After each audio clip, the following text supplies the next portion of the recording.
Have you ever thought, what if this is all just a dream? And we're just waiting in line to wake up? And most people think I'm insane. Once you realize that all the shit you used to care so much about just keeps you a prisoner of your own mind.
Yo, V&O, what you know?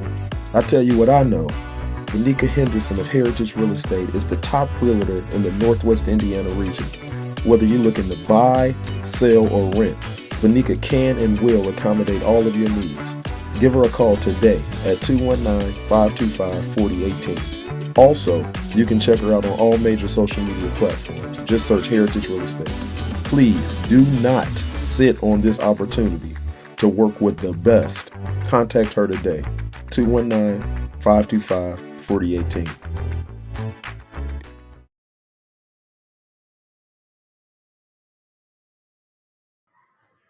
V&O, what you know? Yeah, buddy. I've been trying to get this cat for a while. You got him. I've been trying to get him for a while. You, Pastor Eric. I've been trying to get y'all, man. I'm happy to have you here, man. Butta The Preacher. Man, it's a blessing, man. Man, thank you, man. Pleasure. Thank you, man. Kels, my co-host for today. Yes, sir. Y'all, I met Kels and we just instantly clicked. And he told me, I was like, bro, you gotta come on to the show. And he was like, well, I could get Butta The Preacher. I was like, cool, don't come on to the show. Man, he ended up coming on. Y'all always do this before I get too far, man. I have to pay homage to my fellas over at Shop Talk 7, man. Congratulations to Mediamonics. We had R&B versus hip hop last night at Ambition's nightclub, and Dennis, bro, I got love for you, man. I know you didn't win. They tore it up, man. The R&B squad did it. Hip hop, they got you, man. Xavier 2 times, man. Bro, I just loved his performance, man. He wasn't the only one that came with it. He my favorite though, man. But the hip hop squad came with it. Mediamonics know what he was doing. Mediamonics know what he was doing, man. But both of y'all did an excellent job. Shade Room, what's going on? But he did an excellent job, man. So y'all check out Shop Talk 7 every day of the week, Monday through Friday, man. At 7 p.m. We always cutting up on there, man.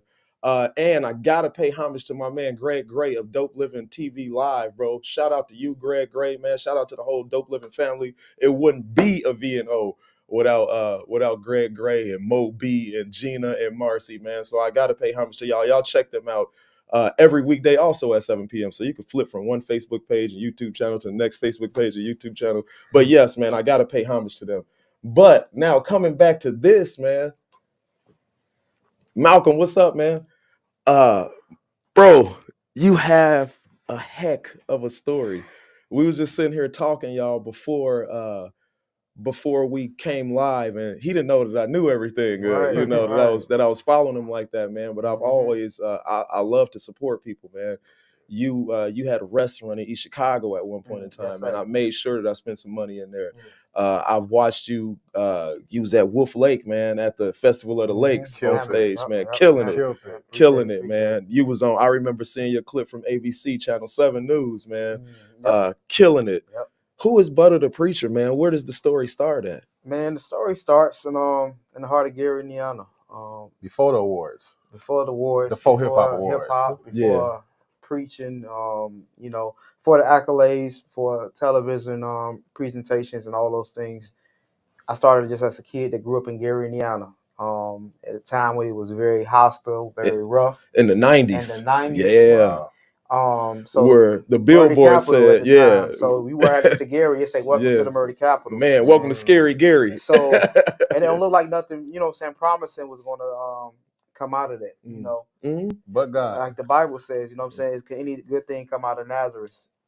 Jesus spoke on that. Yeah. So it's a lot of good diamonds, under a lot of rubble. It's a lot of good Jews, under a lot of dust, man. And we just got to sweep the house and find it, know. And I just thank God for just taking the time to polish me up during the times. I grew up, man, in poverty-stricken area. Yeah. So I wasn't like seeing the subdivisions. I wasn't seeing the, picket fences and the big gates and stuff pull up to the houses.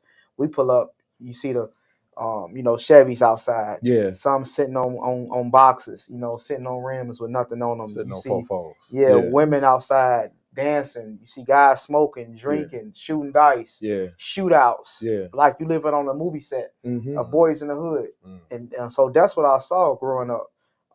So it's kind of like, it's twofold. The way I live now, based on how I was raised, you would think that I would be, in a certain way of living, but God had to lift me out of the mindset. So as a child, I just had a wild imagination because I've seen so many things that I should not see. Yeah. That's you said the key word, man, is people think that you get delivered from a life. You get delivered from a mindset. There we go. You can't, it's like, it's this, you can get taken out of the lifestyle, but you get put in a new lifestyle. I remember, man, I work construction. They take, what they would do was when they knocked down Cabrini Green, they would take those people and they would place them. Oh, well, if we place them in these high-rise condos, so you around lawyers and doctors and people that's out there getting it. But then you see one window with the curtains flying out. You see, in these condos, and it's like, man, and people thinking like, oh, they can't get, how come they can't get the mindset, bro? Because you took them out of the lifestyle. Change your mind, change your situation. Change your situation. So I grew up, man, seeing all different kind of lifestyles. And none of them was really pretty much good. Besides the home I was in, I was raised by a pastor and his wife, my grandmother, Emma Watson. So I was raised on a Christian foundation. So Butta had introduced, had Christ in his life, but you still got to find your way in your walk with Christ on a personal level. It's one thing when grandma praying for you and bringing you to church. It's another thing when you're willing to go in for yourself and grow in and have that walk with God and go through those struggles yourself and how to experience the grace and mercy and know what grace and mercy means. Out of formality, we say God is great, God is good. Let him thank you for our food. But there's a difference when I barely had food to eat at a point in time. Man. So now I'm really grateful. Prayers became different. Right. Let's can I give them a setting? So did you for people that live in the GI area, what side did you grow up at? West side of Gary. West side of Gary, West Fifth Avenue to be exact. Woo! Born in Gary. So right by Horseman High School. What school did you go to? I went to Horseman. The year they closed in 2004. Then I went to work. Then I graduated from West Side in 2007. Okay. So you what's that area of Gary? Is that the Bronx area, Gary? Yeah. Okay, so you grew up in the Bronx. No, I grew up on. I was still on Fifth and Taft. But I was just Horseman closed. We had a choice to go to either Roosevelt or work. Okay. So I went to work because most of my family members was there. Okay. Yeah. And then I left Word and went to West Side because most of my homies was there. So what age did you start? Do you think that you started doing or living out in the street, doing street activities when you were impacted by street activities? I believe at 14 years old, I was initiated in the gang, in the Vice Lord organization.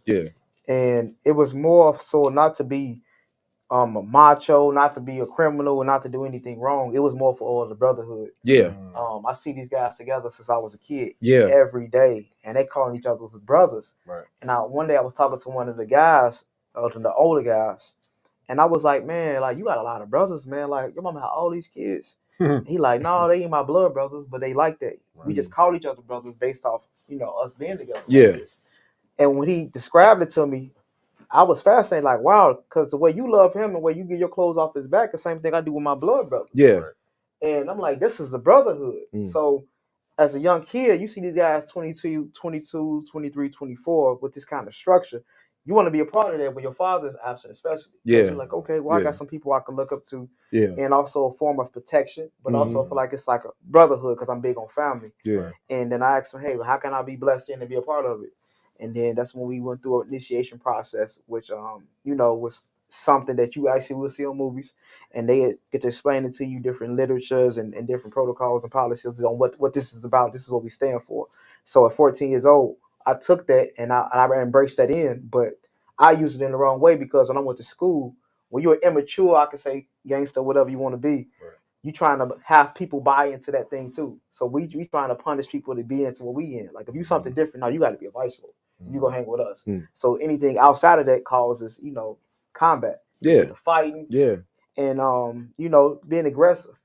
And so it's like they came into drinking, they came into smoking. So you get to doing the things you guys are doing because now with y'all every day.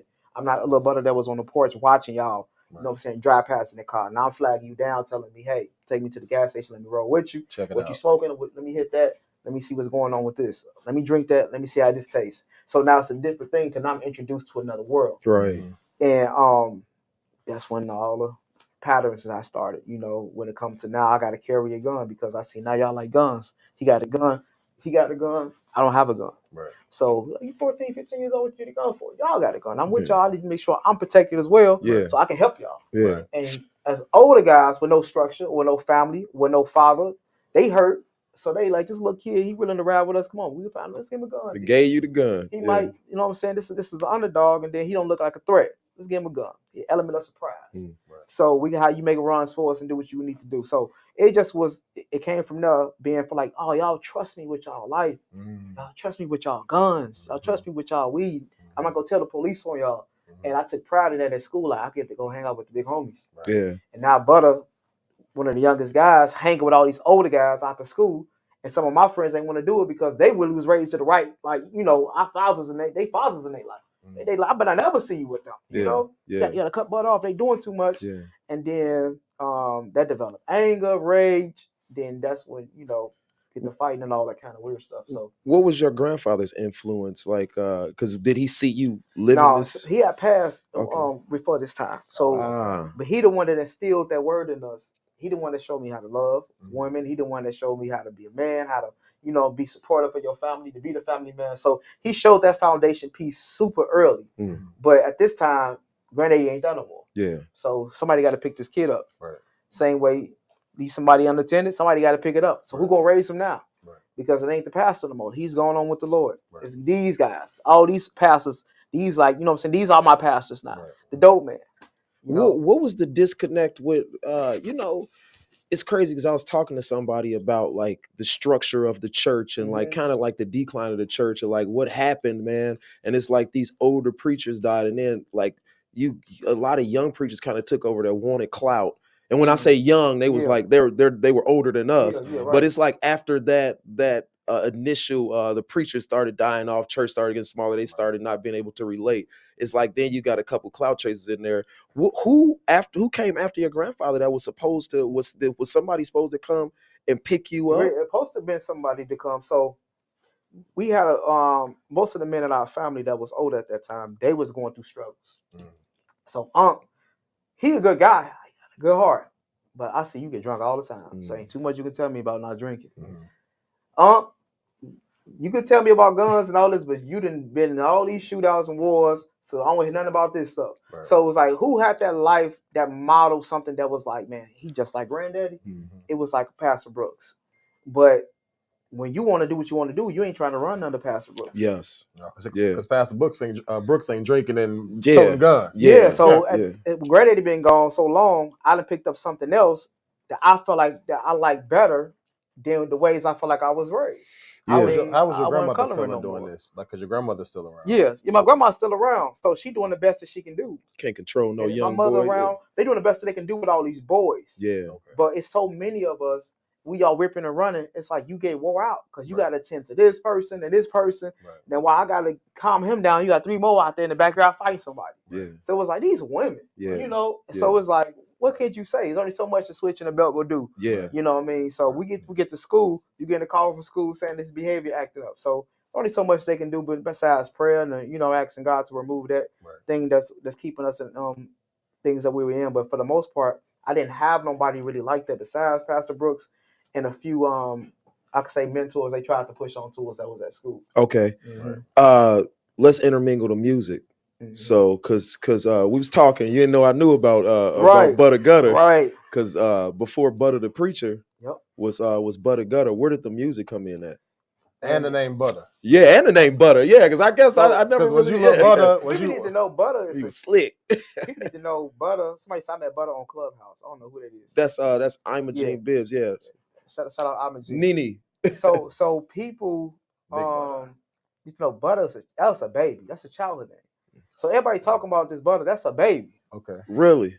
Right. He didn't nothing to nobody. Yeah.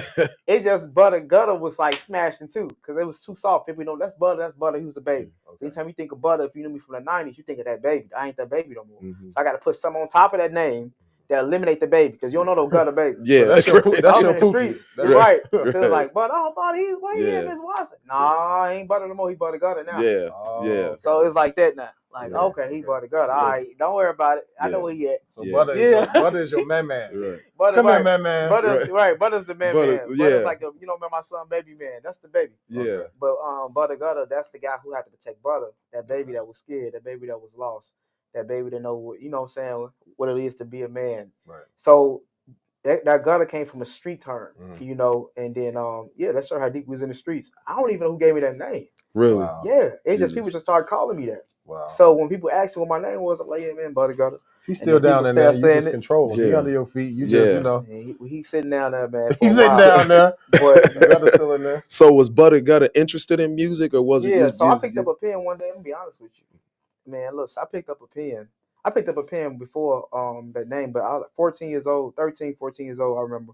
I picked up a pen, and I just wrote a song naturally. Then I got to freestyling. Naturally. It was like me having no start. How people start off stuff, and it'd be like super slow, like, man, she can sing, she's got to polish and grow into it, or he can rap, he'll get better over the next 5 or 6, 7 months. Mm-hmm. It's like I just woke up, and it was like I was just good with words. What was the name of the song? With synonyms, Route 99. First song I ever wrote. I just named it Route 99. And it's me driving on the highway with my brothers and somebody. And I know it was a long song I wrote, and it rhymed, and it was like a nice song. People was like, man, that song dope. Man, Eminem right there. I said, that's my song. Yeah. Yeah. And then people was like, oh, okay, I get the freestyling, I get the freestyle battling. They had the freestyle battle out on YouTube, and I get to doing that at school. So you catch me on lunch hour, freestyle battling, or in the neighborhood, freestyle battling guys 18, 19 years old. Yeah. And I'm 14, taking their heads off. Yeah. And my brother used to call me, even Pastor Boone, hey, I'm about to go get Butta, sick Butta on him. And he go freestyle battle this guy for $100 or $200. These guys, known names in the city. Right. And I'm freestyle battling with these guys and destroying them. Yeah. Because my mind was just savvy with words. So I figured, okay, I might be good with music, but I didn't take it serious at that point in time. Right. Yeah. Then I started going to the studio, venting out my pains, and then Butta Gutter became an actual rap artist. Who invited you into the studio, or who did you go in under? So I went in under Butta Gutter. Well, a lady named Tasha took me to the studio. Tasha. Finger Roll. Remember Finger Roll? Yeah. So she took me to Finger Roll Studios on 16th or 15th in Broadway. Or it might be the 11th in Broadway. Yeah. Took me in the studio, said, you got to meet this boy named Butta. He know how to rap. He only like 15 years old, but he got it. And I thank God for Tasha, because that changed my life.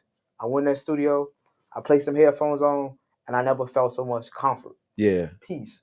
And he said, yeah. I think Gibbs came through Finger Roll. I was talking I was talking to Vicious. Yeah. Vicious is my guy. Terry is my guy, man. And he came on here, and he was we just talked about life, man. He was talking about the music side of him, and so he was talking about Finger Roll and how, you know, Gibbs came through there. So yeah, you was after that. You was right after Gibbs had just went through there. Yeah, right after that 16. Yeah. So I did that. I created a buzz at a young age.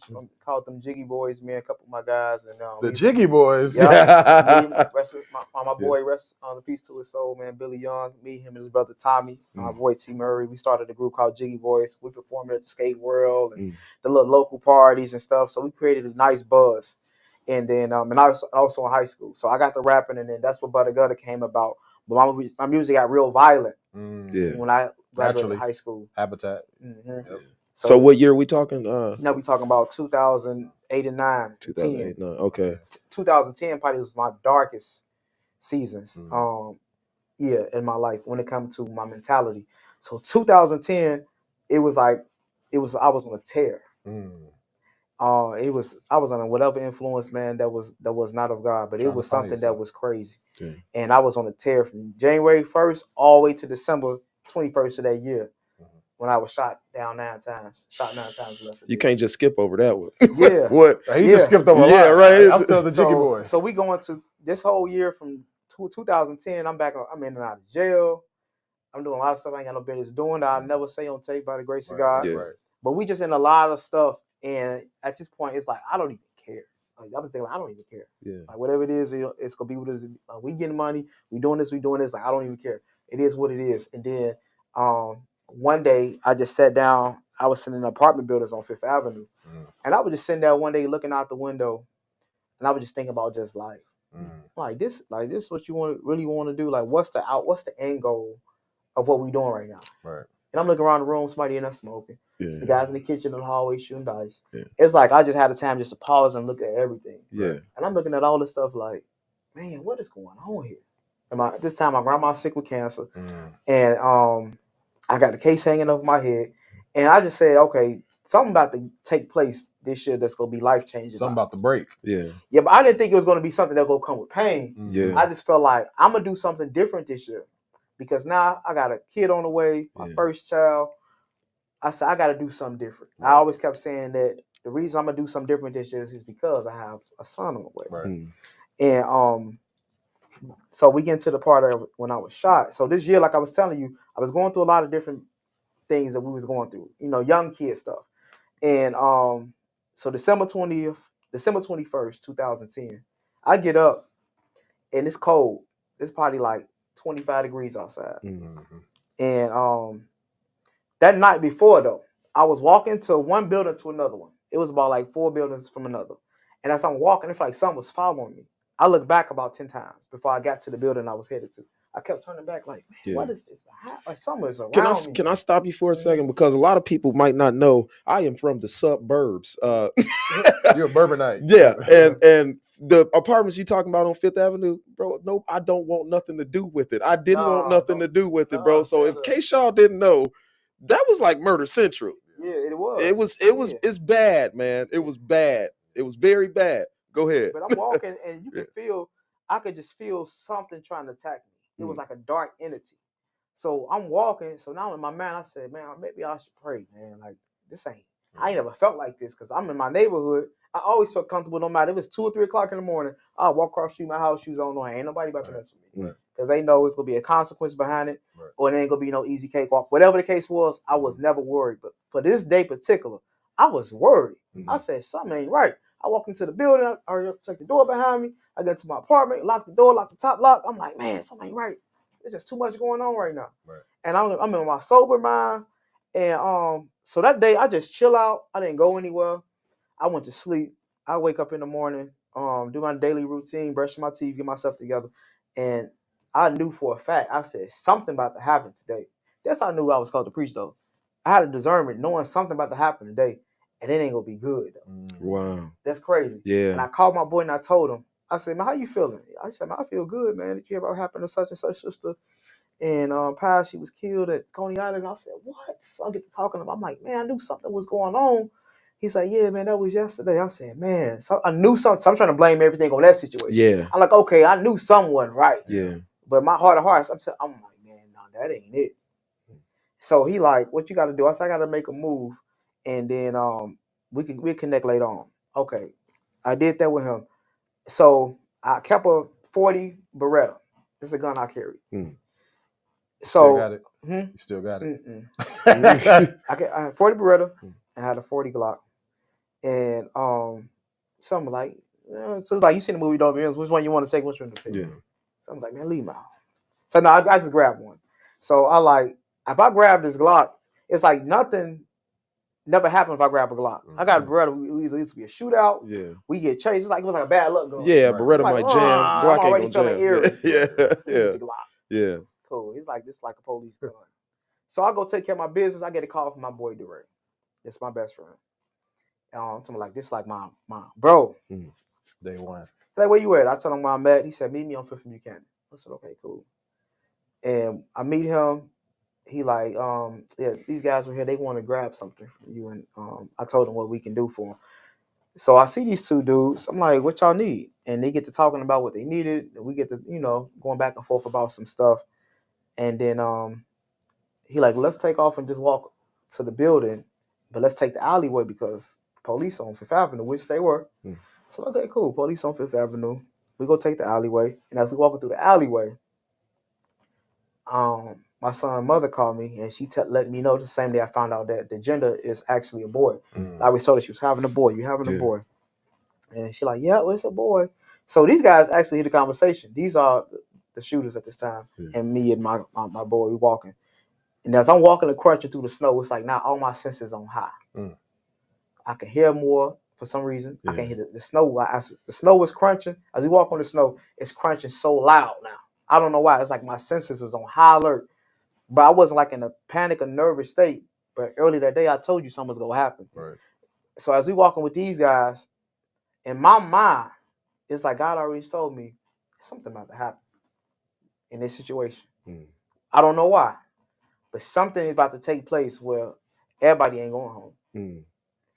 And sure enough, shots get to ringing out, bodies get to dropping, and I found myself laying there.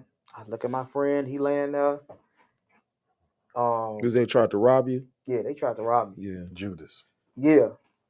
So, unfortunate things took place, And as I'm laying there, I'm just like, this cannot be real. I said, come on.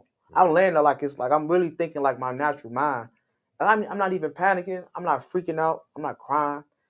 But I'm in pain. Yeah, You get shot 9 times. Right. And I'm laying there in the crowd right now. 9 times. Can you give us where were you shot at?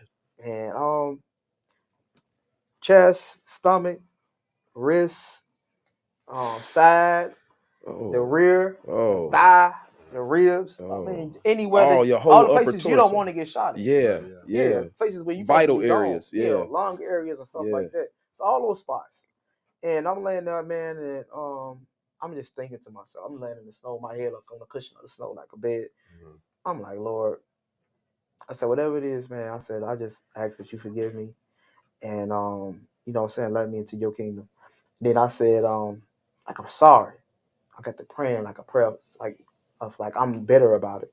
And then I said something I'll never forget. I said, Lord, I'll stop robbing, I'll stop shooting, I'll stop smoking weed or something. I don't know why I said I started smoking weed at that moment. Like, what they got to do anything? All your weed is smoking. So you want the blunt in that like, moment. them days are gone. Yeah. But I was high in my mind. So probably why I said it. And I'm laying there, and then I'm thinking about, so when I watch movies, I see people with light flashes for their eyes, right? So now at this time, I see why they probably got there, because somebody with the experience might be told them.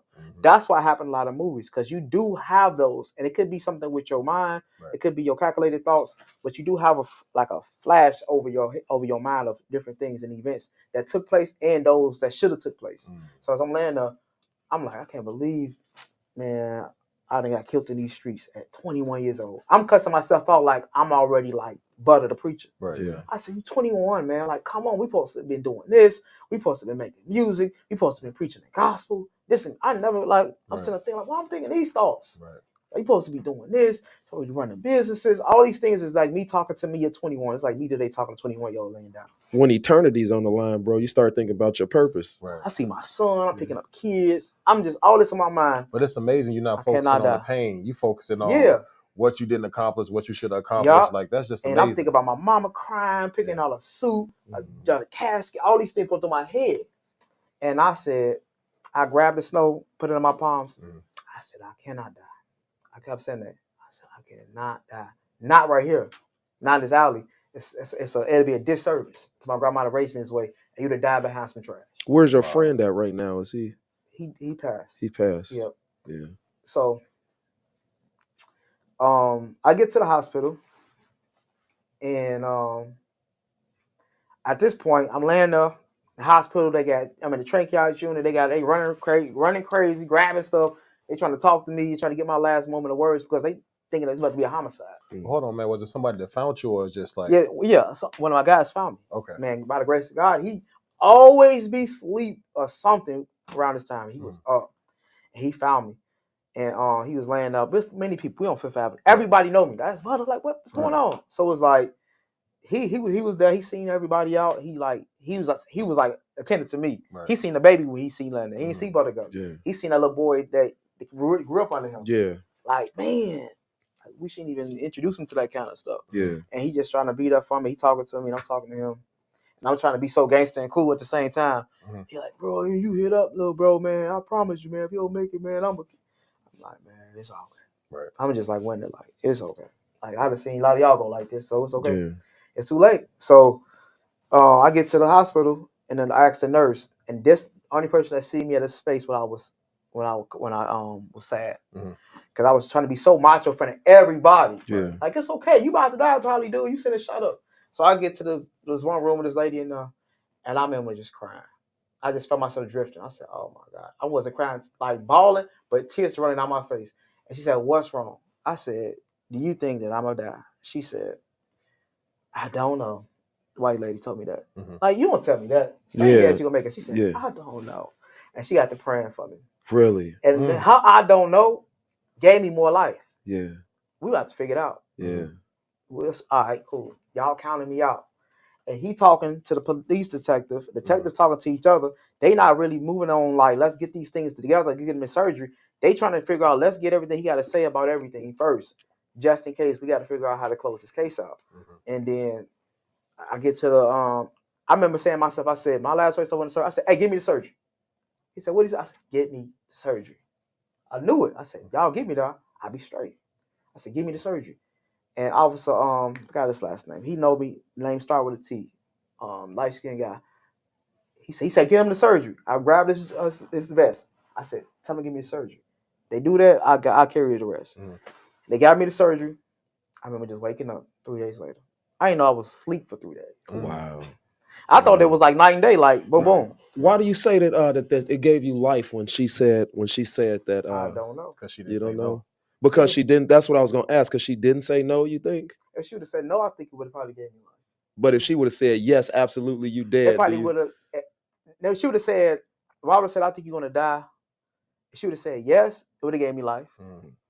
But I think her not being sure, that's not. She don't know. Yeah. You know. Yeah. No, this ain't your maker. Mm-hmm. She may tell you, yeah, you go. So I would have found solitude and peace in that, right. And took confidence in her words, which would have been encouraging words, which you should say. But God had a fix to say. It wasn't in her hands. It's like it was like, since it's like a death kind of thing going on, she didn't want to lie against her. Yeah. Like, I'm not about to, that'd be the last thing you hear. You heard that, you know, she didn't want that on her conscience. Like, I told this young man he was going to make it, girl. He had work and he didn't make it. Yeah. She said, yeah, I don't know. It's like I put too much weight on her. Yeah. But when I did make it, like, that was one of the first people that walked in my room. You know what I'm saying? So you asked me, and I remember, I didn't want to say that. And she said the same thing. So I didn't want that to be the last thing that was on your conscience. But I didn't know what to say in that time because nobody never asked me that question. She said when they was laying out. She said, you had so much strength to ask me questions. And when you grabbed his vest and telling him what you told him, like, I don't know what you told him, but whatever it was, he was like, let's get him the surgery. Like right now. I said, man, tell him to give me the surgery. Because he knew me. Like, you took me to jail plenty of times. Tell him to give me the surgery and I'm going to do the rest. That was my words to him. Wow. And they did that by the grace of God. I was supposed to be gone. My mother they did 13 blood transfusions. Wow. They came to my mother, and if she watching, she can testify this. They came to her, and they said we had the maximum limit of blood we can give him. And they said, this one, either go take him out, or this blood transfusion is going to save his life. And you have to sign an agreement to say that he can get another blood transfusion. So I wouldn't be standing here sitting today if it wasn't for my mother trusting God with that blood. Shout out to your mother. Shout out to my mama. Shout out to your mom. Yeah. She wrote that off because she knew the fight I had in me, but she knew the God that she served. Yeah. And she knew it was the blood that saved me. Yeah. And she like, okay, if he get it, the blood on my hands. So if he passed, Joyce, it was your declaration. But if he make it, it's your victory. So number 13, it was the 13th transfusion it was number 13, the one that I needed. Yeah. From a little girl, and they gave me the blood transfusion, and then they wanted to see how thing worked out. Long story short, they came back to them and told her like, we're taking him up to ICU. We gonna leave this room. We're going upstairs. That's all she needs to hear. Like, we're going upstairs. Right. If you're going upstairs, we got hope. Right. Mm-hmm. that he can be good. And when I went upstairs, they said we put him in a sedated coma for 3 days. And if he pushes through this coma, then we good. We gonna make it. And then that's when I woke up on Christmas Day. And then I was like, Christmas Day. Yep, we good. Early in the morning, I woke up on Christmas Day. So it's my Christmas and I see you. Bro, my stomach is in a knot right now. Like bro, my stomach is in a knot. Like it's happening right now. Yep. The thing that really hit me, man, is that I talk about Chicago all the time, like the murder that happens in Chicago, and like in Chicago, you really can tell it's a spirit, man. And it's like it's not like this ain't just something like people that just want to be killing folks. Cause it's a spirit, man. It's a spirit of murder. These cats heard that you was about to have a child, and they really had to rob you that day. Yeah, the legacy got to be the bloodline have to be killed at this point. So that area and other areas in Gary alone, I don't want to speak this, but at that time, the enemy hover over regions. He set up camps. So he set up these camps and these strongholds. And every enemy has his own thing that he does. One can be addictions. It's a lot of alcohols over there. It's a lot of drugs over there. It's just in that area, it's a murderous spirit over there. So it's like it wasn't like a lot of crackhead spirit. It's like a lot of drugs, or you know what I'm saying, or domestic. It's just a lot of violence. It's a hostile, very area. So it's like that's the camp he set up over that area. But the hedge that was on you though. Yeah, so I'm in the bubble of that. I'm inside of that. But the hedge of protection that's around me, it's like, man, the enemy can do what he gonna do. But the Bible say no weapon formed against you. Yeah, it was formed, but it didn't prosper. So I'm in the thick of it. So it's like all these things I'm in, it's like I'm around all these different demons and legions. That's what my mind was like circling, like, what's going on? I know I gotta be doing better, but it's so many different battles I'm fighting inwardly that I have to break from. So that's what it is, man. So you don't get that same vibe when you cross into Holbrook or crossing the Crown Point. Absolutely because not. it's like it's a camp, it's a stronghold. It's like we don't accept these demons, they respect their territory. They mark it like but there are demons. Yeah, right. It's just different types. Yeah, don't try to act like Don't get started. And these ain't people and they find cut this podcast off. These ain't people and they find people they can host. So they gotta find people that's not of Christ. People that so it's like so many lost people. Like we can exit all these people out. These humans in Crown Point too. These are humans in Lake Station, but we want this region right here because this region is a rebellious region. So let's cut everything else off. They can have suburbs out here. They can have big homes out here. The crime rate gonna be super low out there because all this stuff will be done out of emotion. This stuff will be done out of the spirit. You gotta understand something, man. With me, I gotta know. Like, so I'll ask you these questions. So, what is your mindset, man? Because it just is you, bro. You had to be fearless or didn't care about death to have a feeling that day. You inviting two people in, from my understanding, that you don't know. These are two people that you potential customers of whatever you were doing, and you didn't know them. You were inviting them into your space, knowing that something bad might happen today. Bro, that's crazy. That's crazy in itself. Yeah, so I believe it's a fearless spirit, but also it was just ignorance. Ignorance. You know what I'm saying? You did it. You think you did it so much that it was like it was arrogance. Yeah. It was ignorance. It was all kinds of things that will humble you. Nobody's untouchable. So at this point, so you fearless. You're not scared of nobody. If anything, they should worry about if they do something to us or whatever the case may be. That's why I was in the ground trying to be staying strong. Like, you know, it is what it is. Like, you know, we're here. So it was like at this point, it was just ignorance. Like, why you got to die in pride? And youth, man, don't you feel like most young people think like that? Think all of them. You don't get no nothing is gonna happen. I'm good wherever I go. You don't get no award for that. You don't get no kind of 401k. You don't get no pension. It's nothing there, y'all. Like, leave it alone, man. You're not about to get no trophy. You know what I'm saying? The streets gonna raise you. They gonna see you back home in the box. I'm gonna be the guy standing over there preaching the eulogy. Entitled, I told you so. And if anybody sees this, man, like bro, this ain't a game of who tougher. It's not a game of who tougher, because you're not even gonna get to fight. Somebody gonna come up behind you and your life is gone. So like, this is not, it don't matter how tough you think you are, or this ain't a game of who tougher, who's smarter. You just get caught slipping. Don't think you can't get caught slipping. This ain't a game of that. It's not a game of that, man. You know, we don't wrestle against flesh and blood. So now we on track. Do you think that is there more to tell us about Butta Gutter? Because we about to move on to Butta the Preacher, but I want you to get Butta Gutter out. Would have been a powerful preacher. Before I came into, like, you know, where I'm at now, I believe at 21 years old, I probably would have been the most powerful preacher in the world. If I would have set to my calling when I got it, and not delayed it because my calling was delayed 4 years. I got my calling to preach when I was 21. Wow. 21. I was in a hospital. When you were in the hospital? In 2010. Okay. I was in the hospital from December 2010 up to February. So I was in the hospital for almost 2 months. Yeah. But I got my calling to preach when I was sitting up one day reading Psalms, and I'm sitting up with the book on my lap. And every time somebody came, you can see this in we talk about other things in the film. But every time somebody walked in the room, I always close the Bible and put it under my cover.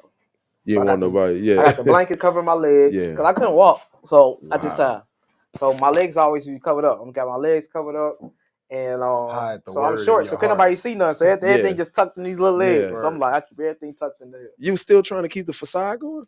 Huh? You were still trying to keep No, it was me not knowing like why I'm reading this book. I'm so infatuated with it. Yeah. So it's like I want nobody to walk in and be like, "What's going on? What you want to be a preacher now?" Yeah. So it was like kind of like a pride thing, but it's like, what you reading? I don't even know. Yeah. So it's like, what you reading for then? But it was talking back to but you. But it was something I couldn't communicate it to other people, but I could communicate it to myself. Yeah. So even when nurses will walk in sometime, I will also. But one day I got caught because I had some hydrocodone, and I asked her to give me something because I was like super in pain. I said, give me some hydrocodone and give me another thing. Morphine. Yeah, yeah. So I asked for a shot of morphine. Yeah. And I ended up falling asleep. My homies just walked in. I fell asleep with the Bible on my doggone lap. He said I got caught like he got caught with a gun. So I like, wake up, right. It's like I'm sitting there like my boy walked in. What do you say, bro? What's this, bro? He walked in. He said, "What's up, man?" He said, "You was reading the Bible." I said, "Why y'all putting the Bible on my lap?"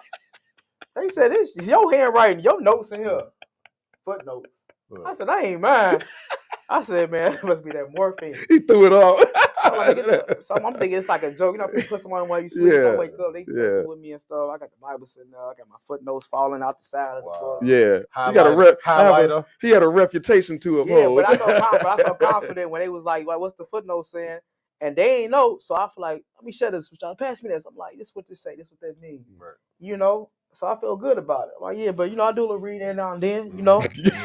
So it was like that. I make like just reading. I do a reading there now. Just keep me busy, bro. Yeah. So I always get off that conversation. I don't want to talk about it. Let's talk about what y'all was doing today. Yeah. They tell me about street stuff. Do you feel like God started talking to you like personally during that time?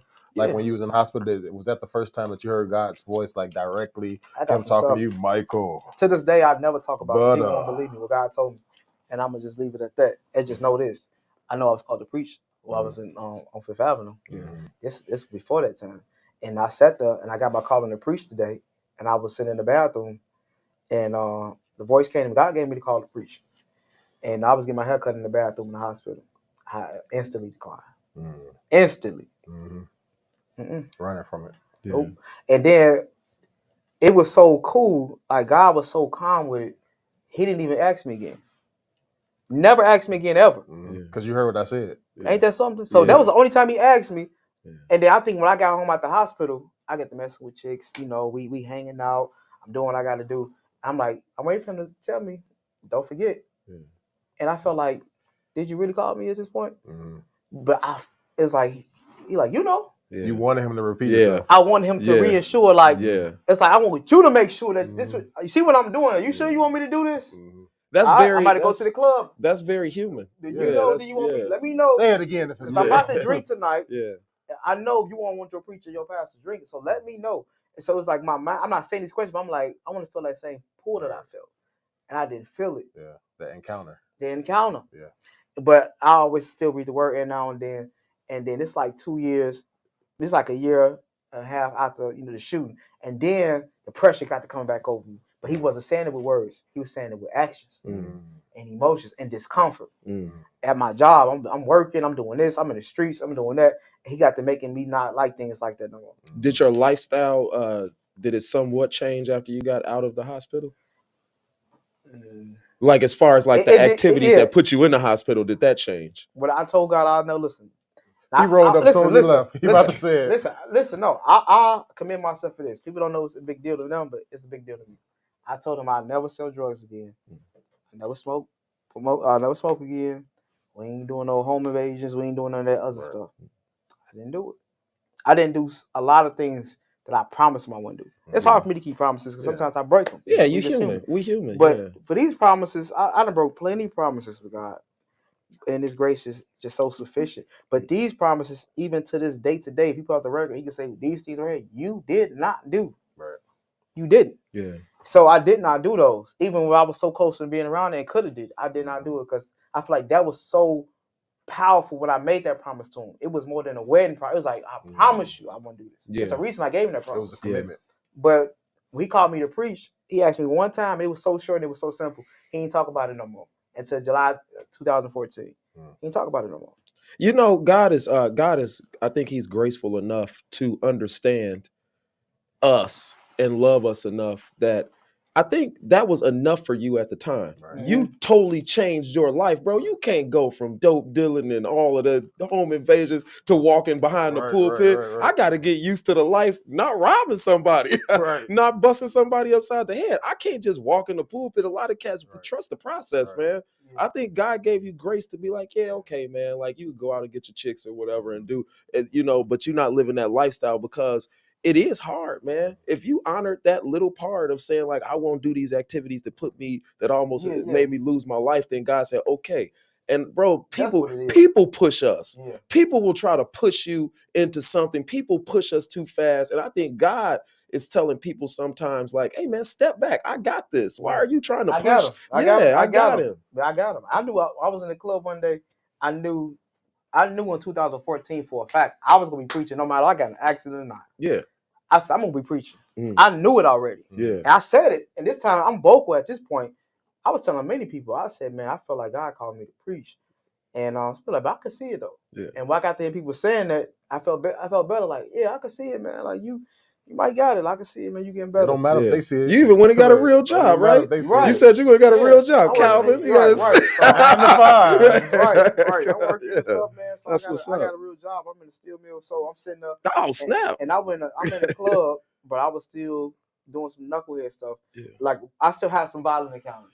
Yeah. You know. Yeah. But it was some other people's stuff. Yeah. It wasn't just me provoking it. It was my brothers and whoever else was all this. Right. And they had to get like that. But for the most part, it wasn't me saying, let's go out here and be on something. Yeah. I was just around that same environment. Yeah. Outside. I ain't provoking it. It's like, hey. I'm a yeah. It's like one of them. It's like, I ain't doing that, but we can go there. We gonna go there. We gonna do what we do. But for this part, I knew for a fact, like, I was in the club and I started praying on stage before I performed. Wow. And so you were performing at this time after you got out the hospital. You started your rap thing. Doing shows, man, Lil Durk, man, all kind of people. Really, you had 2 months to build up material, I guess, huh?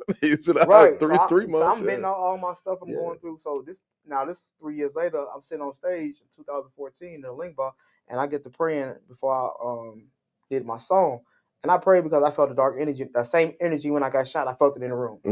I said, I was like, what? I said, I felt this feeling before, but I don't want none of y'all to get hurt. Right. And I get to praying. I said, let me grab this mic and told DJ, hey, stop the beat real quick. I get to praying on the microphone.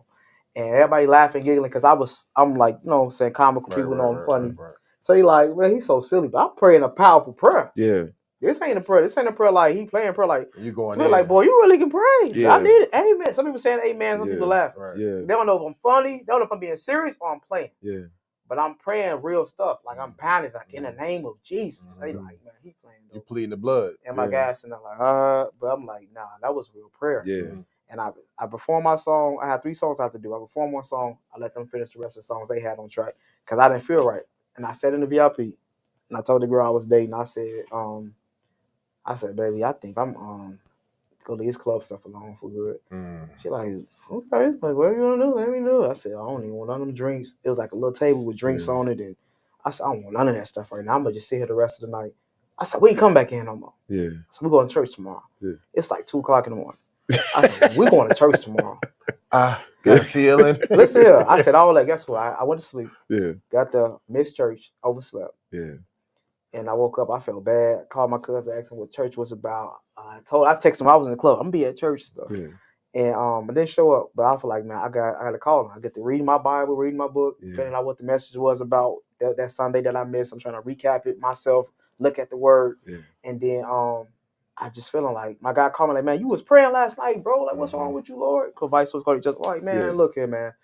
I said, I still feel like that. Yeah. Wow. He said, come on. I said, for real. It's like bro, 5 o'clock people now. really knock folks for praying. So I said, I was talking about being a preacher. Yeah. He said, man, you talking about being preaching and everything, man. Because he felt like he was going to lose his homie. Like you wet, like you got lace or something. I said, no, for real though, bro. I said, I still feel like that. Yeah. So this Sunday evening, Monday come around, we get together, we in the studio. I said, man, I still feel like that. Yeah. So we go by, you know what I'm saying? We go out of town. We on a flight. Our flight land in Miami. I said, bro, I still feel like that. Like fire shut up in your bones. Right. He like, you really call her. I said, I'm telling you, I don't feel like I'm supposed to be doing something in church. Cool, but you a good one, man, because I don't know if I could have went to Miami and felt like that. I'd be like, I feel like that tomorrow. You was in Miami feel like that. That's real. I came home and then got off that plane. So July 23rd get here. Like, it's pretty much like enough is enough. Yeah. I said, all right, here we go. I was going to church now for about 2 weeks straight. That's a long time for me. 2 weeks straight, 2 Bible studies, 2 Sundays at this time. Right. So I'm for real. And because I go to church one Sunday, I miss 3 Sundays in a row. Mm-hmm. This time I'm like so super dedicated. And I go home and I pray this prayer. I tell everybody, I said, Lord, whatever it is you want me to do, show me how I do it. Wherever you want me to go, show me how I go. Wherever you want me to be, show me how I be. That's the only prayer I prayed. July 23rd. That night. So I woke up. I had braids at this time. I remember taking my hair down. I remember washing it, blow drying it out, picking it out.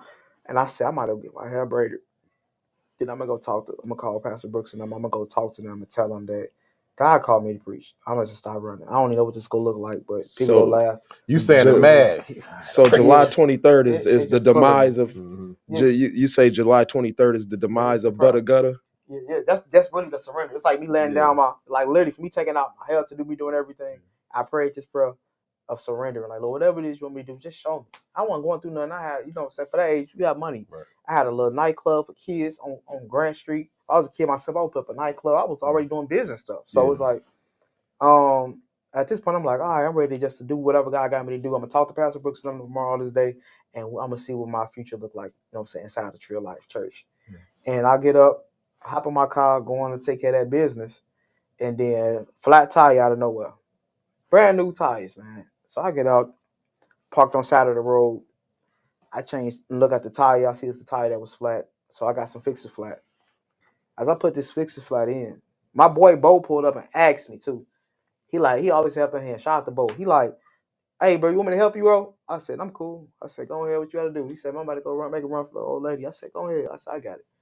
So normally I would have told him, it's hot in the mug. I said, July 24th. I'm like, I would have said, man, come on, do this for me, man. Right. Where were you at? Where were you at? I was in Miller. In Miller, on County Line Road. Okay. I got to put this in the sermon. I just thought about this. I'm on County Line Road. I'm between Gary and Porter. I'm between Porter. Yeah. I'm at the borderline, the hovers of the region. Yeah. Literally, that's the county line. Yeah. It cut off Porter from Lake. Yeah. I'm at the line. Thank you, Jesus. I'm on the line. I'm literally on the line. Yeah. I'm on county line. Yeah. And I'm sitting up between heaven and hell. Yeah. And I'm on more of the Portage side. Yeah. Yeah. Yeah. And as I'm laying there, I got somebody record this screen record to send this to me. I'm on county line. I'm between heaven and hell at this point. I'm gonna give you the clip of it. And it's so hot outside. I'm like, let me get this Fix-It Flat and put this thing in there. Come on, Fix-It Flat. And I remember taking my phone, putting it in my ear, making the call. Next thing you know, boom. I wake up in disarray. I'm laying on the ground. I just feel pain. And it's something like, did somebody just shoot me in my face or something? That's what I'm thinking. Mm-hmm. And I'm laying, I'm like, oh my God. Like, I wasn't even. In my head, I'm thinking again like I was in the alley back then. I'm like, I ain't do nothing. I ain't, like, had time to look. Right. You know what I'm saying? Like, I don't know what happened. I know my gun flew off my hip. And I remember seeing my gun, and a white lady was like, it's okay, young man, it's okay. I was trying to get to it. I said, this might be a situation where I got to defend myself. And I'm just laying there. The lady was like, it's okay, young man. I see glass now, too. But my eye literally almost hanging out the socket. It was so ugly. Head cracked over to the skull. You could see the bone. And she like, don't move, young man, don't move, young man. Your face is really bad. She said, it's a car accident. And I remember asking him, my heart was always so good. I said, is the people okay? I thought I was driving. I'm like, is the people okay? She like, everybody's okay. I see like a little truck on the side or whatever. Then I still like kind of like riding off a little bit. So I don't know who was hit. I don't know if it's hit and run. So I'm laying there And this time I couldn't move. So my shooting, I was able to move like a little bit, and trying to find like a little, I was hit right here too. So I was trying to find like I could turn, but this one I could not move. I said, dang. But I like, well, at least I'm something I call them to preach. I'm gonna do it right here. Yeah. And I said, Lord, well, you did it before, you can do it again. Yeah. That's all I kept saying. So you did it before, you can do it again. You did it before, you can do it again. I'm thinking she'll know what she's talking about. I'm like, I probably been shot. I said, cause I can't move. Like I'm paralyzed. You did it before, you can do it again. And I'm just laying up. How long after the shooting is this? This 3 years. Okay. 4 years, because 2014. Okay. But you really could say the shooting was December 2010. It was the end of the year. Okay. So almost really it's like 3 years. Yeah. Okay. So I'm laying there, and we know what the number 3 means. So I'm laying there, and I'm like, man, dang boy, I'm so strong. But I said I can't move for nothing. I just blanked out. Like I could feel myself about to feeling faint. Yeah. And I said, I'm about to pass away. I'm like, dang. I said that day, I said like the cuss word. Yeah. Said, dang, I'm about to pass away. It's bogus. And this time I ain't want to, because I feel like I deserved it then. Yeah. I'm like, dang, it's different, man. Because I'm about to get everything together. Like, I'm like, dang, all right, cool. I took that as like a slap on the chin, and I literally died. So the airlifted me in the helicopter. I died in the helicopter, flatline, twice. And dude brought me back to life. My chest burning hot. He trying to get me back together. I remember him getting me up. I woke up, and as I get up, the guy, he was so scared. The helicopter guy. So I'm in the helicopter on the way to Christ Advocate. So I wake up, boom. Stay woke, stay up, stay woke. And he like, we have to, you flatline. He let me know straight up, you flatline, stay woke. And he was a military guy. So he had the right stuff on. This guy cut the bottom of his shirt off, took it and wrapped it around to keep my thing, because the gauze wasn't strong enough. So he was in the combat and like in a war. Yeah. He was used to seeing it. Yeah. And so he wasn't supposed to have been on my flight that day. Just so happened that he was one of the medics that was on it. But he took skill. Yeah. So your head was just everywhere. He had to keep your head. He cut his shirt off. Go on, say it, garment. Go on, say it. His garment off from the bottom of it. He cut it off, so he got like a belly top, because he cut that off and took that, and he said it's about to hurt. And he put it on, and he made it like a thing across us to hold it together, because he felt like the other stuff wasn't doing the right stuff. Like a tourniquet to hold like his own tourniquet. Yeah. And that was unsanitary and it's illegal for him to do it. But he said, I seen that you have fight in you. Like a warrior, like he was like a Korean guy. He said like not a Korean guy, like a African guy. You see how I fight in you like a military guy, like a soldier. Like I see how I fight in you, and you allow me to do that. He said he seen guys, he did that too, and they screamed to the top of their lungs. He said all you did was just. He said that's I knew like he a soldier. I said I seen your shirt, I seen your body. He been through some stuff already. Like he been shot. He see bullet wounds. Then he said that's what made him want to do it. Like he looked at his friend. He said, look at him. He looked at me. Like you see, he can deal with some trauma. Yeah. Let me try to see how he gonna respond to this tourniquet.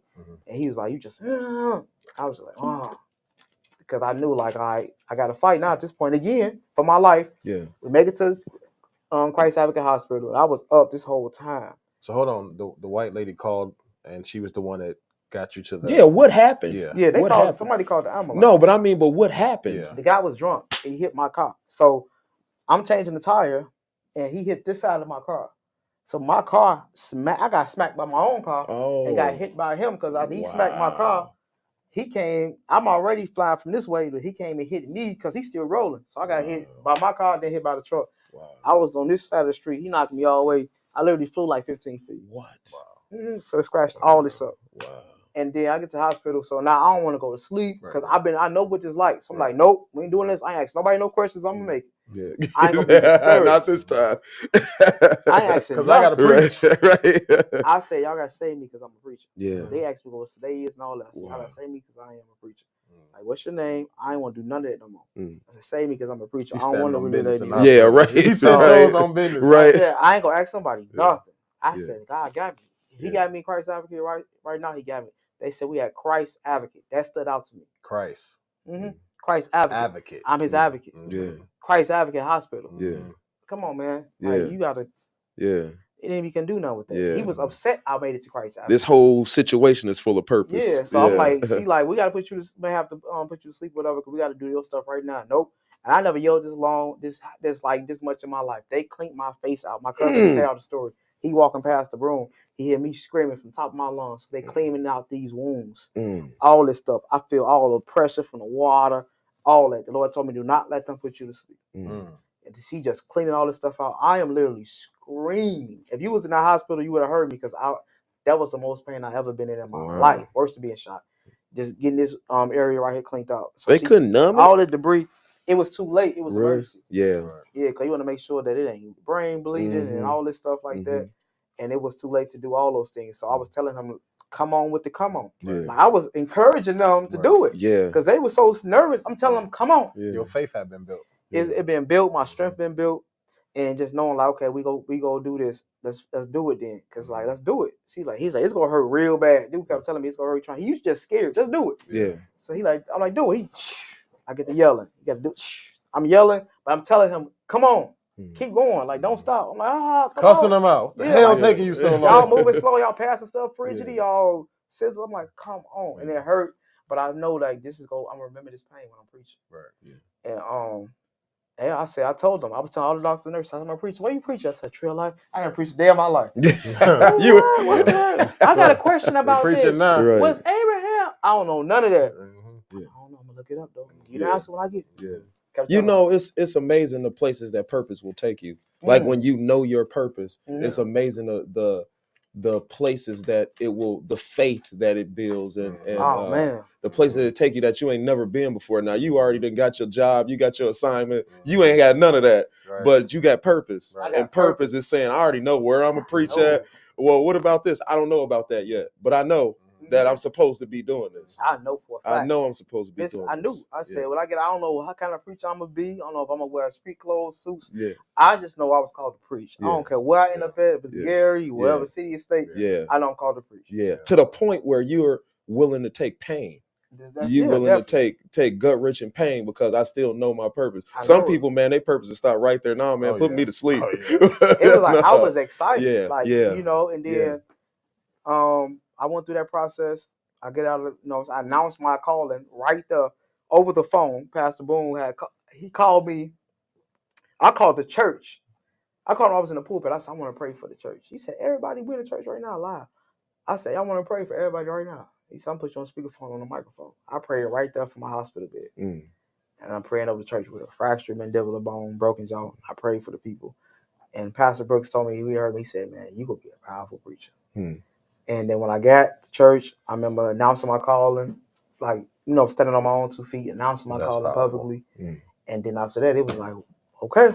You praying for them and you on the sick and shut in. That's what I was saying. You on the sick and shut in list. I'm praying for the sick. Brother Michael want to say a prayer for y'all. I'm praying for the lost. I'm praying for the sick. I'm praying for those that's worried about me. I'm just praying for their faith. That God will increase their faith. I was praying for faith, that God will increase their faith. Don't worry about it. I bet it did though, man. Don't know what we got going on over here. Yeah. We gonna be all right. I was praying for them because people that was in there that Sunday that was wounded. So that gave them faith, like, man, he can pray for me like that. Yeah. And then it's different now when you get your calling, but when they ask you to preach your first sermon, that's worse than saying, let's go ride with me on this lick, or let's go ride down on somebody.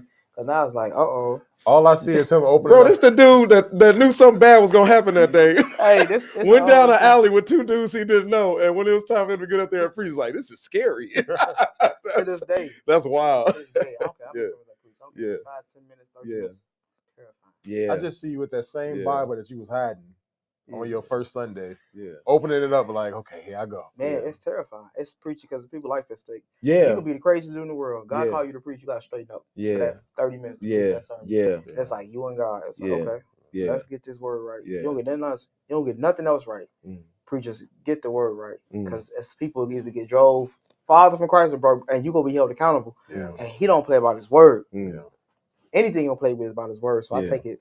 I rightly divide it in a way of truth that I know for a fact I ain't preaching it if it ain't coming from the Holy Spirit. That's wild, man. That's wild that you knew that you had the wherewithal. Yeah, because that's powerful, man. People like, yeah, my life was at stake when I was walking down the alley with these two cats, but I'm scared of this because this somebody else's life.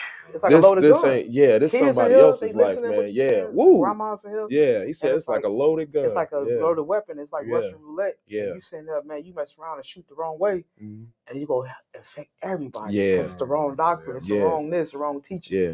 Everybody going down the wrong path. Yeah. And you the one gonna be held accountable. Yeah. So it's like, okay, when I got the calling to preach, it was different.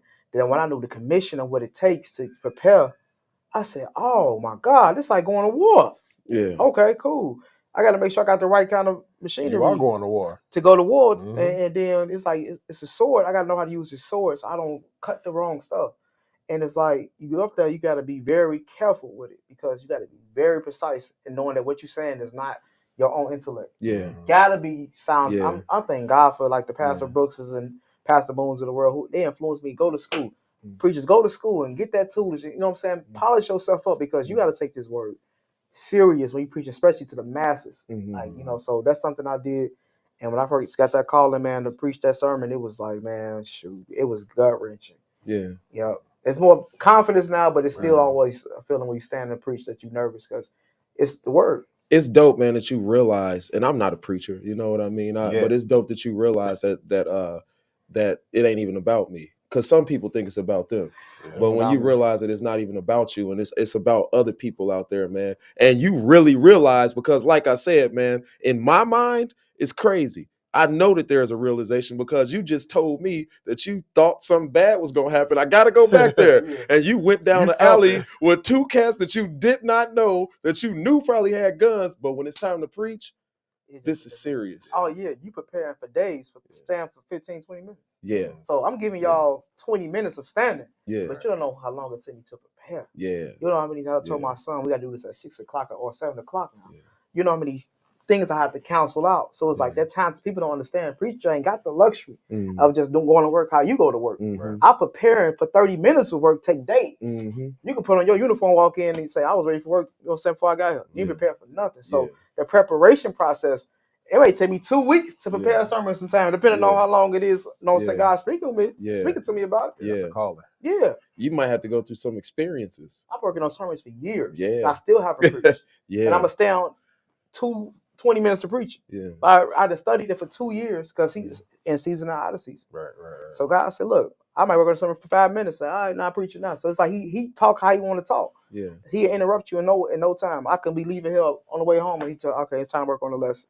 So it was like, ain't no time. We got the luxury of just putting things together. God said we give him full access to us with that word. He uses how he want to use us. This about to turn into the Cat Williams interview. We had an hour, and guess who doesn't care? I don't. Y'all, we talking about Butta the Preacher. We getting into the birth of it is 8:11. We getting into the birth of Butta the Preacher. I want to play this for him because some people might not know Butta the Preacher. Y'all check it out. Here come Butta the Preacher now. Got him. Show me the signs. Show me the sign. Out of time. Show me who my friends and my fam and my foes are. Please let me know now. Show me a sign. Show me the sign. Show me if it hurt me. Lord, I always need you like the water when I'm thirsty. Yeah, I got some skeletons, I ain't gon' say I'm perfect. But I got some people around me acting like they churchy. Really trying to hurt me, and really they be messing with my mind. I know you see me smiling, but inside I'm really crying, yeah. And I know what patience come with time, yeah. Lord, I made decisions, I was blind, yeah. Please give your boy discernment. Some people cross that bridge, and I know I should've burned it. I failed a couple lessons when I know I should've learned it. So when they broke my heart, I said I know that I deserve it. That door, I should've closed it. Show me who my friends and my fam and my foes are. Please let me know now. Show me a sign. Show me the sign. Show me who my friends and my fam and my foes are. Please let me know now. Show me a sign. Show me the sign.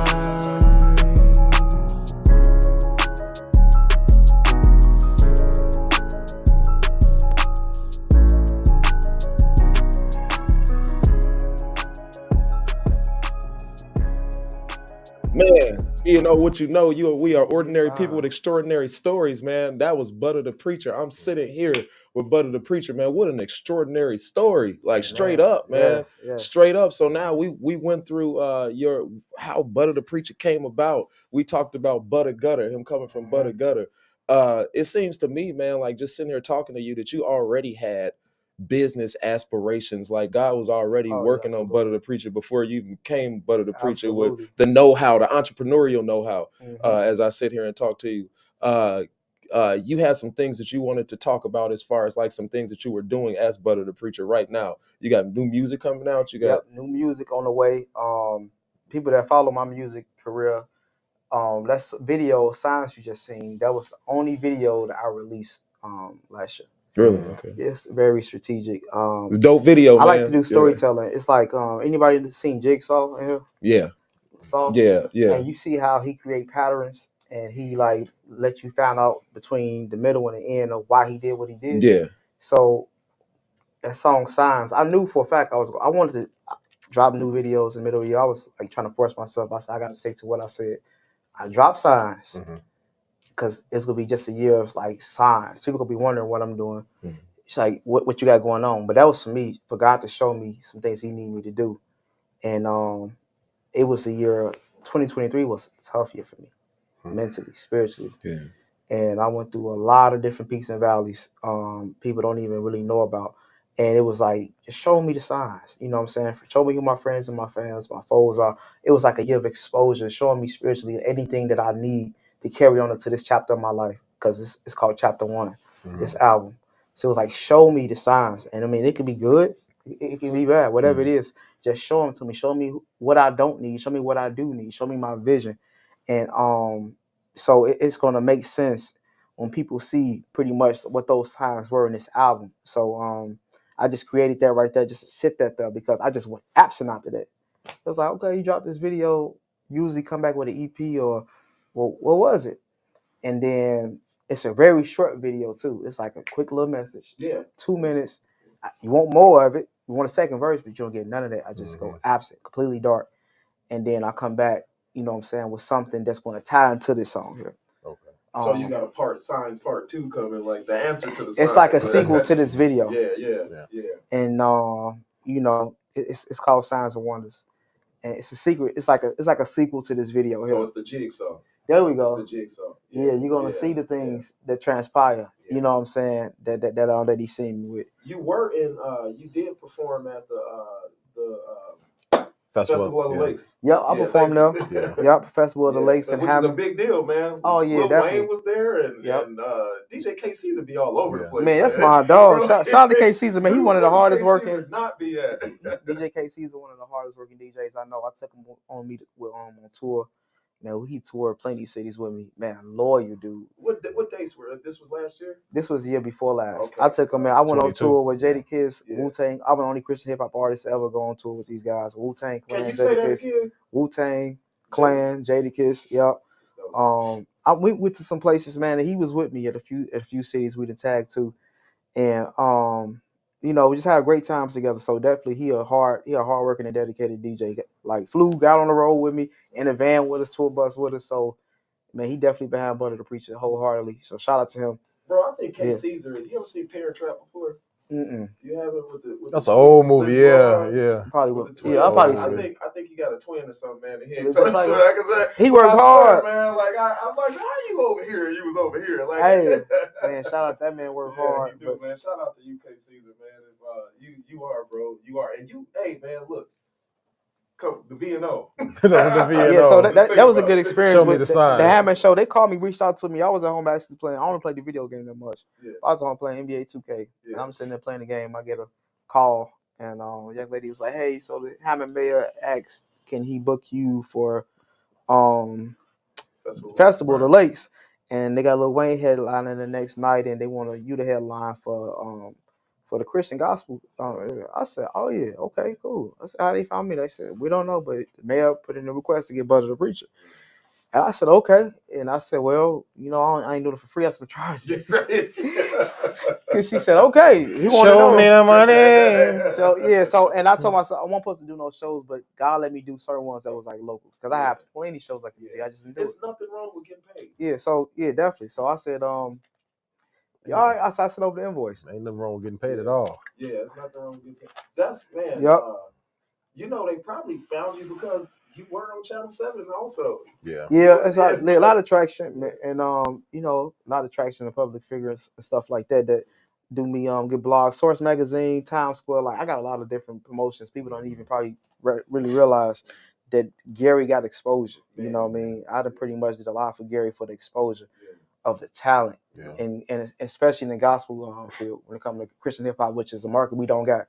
So so he called. We closed the deal out. I came, live band, we performed, I was professional, gave them what they wanted, and you know, that was it. That was all she wrote. Tell them about the awards, man. Hold on 1 second, man. Hold on. I want to talk about that. Because, bro, like that live band, look, man, y'all go to YouTube. It's on his Facebook page. On his Facebook? Yeah. But is it on YouTube too, or is it strictly on Facebook? Facebook. Okay. Go to Butta The Preacher's Facebook page, man, and check out that live performance. Bro, that band was dope. Mm-hmm. You and Pastor Eric, man, put on a show, bro. I'm talking about it was professional. Yeah. It was dope. Not to say that it was just extra professional. Like it was so polished. It was a big moment. Yeah, it was a big show. Oh, yeah. It was a dope performance. Thank you, man. Y'all check that out. What song was that? That was a song called Miracles. It's on the album. Okay. It's about to be on the new album. A song called Miracles. People love that song. Okay. So we got definitely a nice band. God gave us a good team, a 5-piece band. They very gifted, they serious, they passionate. We come together, we rehearse. So we give people a show. They're like, oh, you got a band? Let me see how this sound.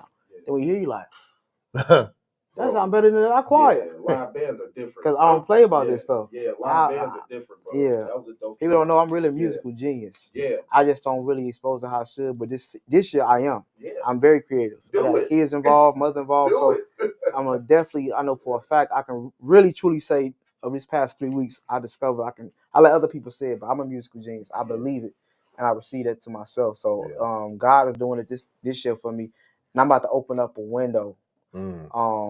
That's people they've been knocking on and trying to get through for a long time, like exceedingly, like quickly. It's not gonna be hot outside. It might still be cold. So God is about to shift some stuff in this region, man. For podcasters, radios, if we connected, it's going to be at the right time. God got favor on you if we send it connected, because the favor he got on my life right now, I feel like it's just supernatural. Well, just put me on I ain't even got to be in the backseat. Put me in the trunk. Show me the signs. Put me, and you know what, man? You talk when you spoke that, I felt it in my stomach, because that's the way I've been speaking this year.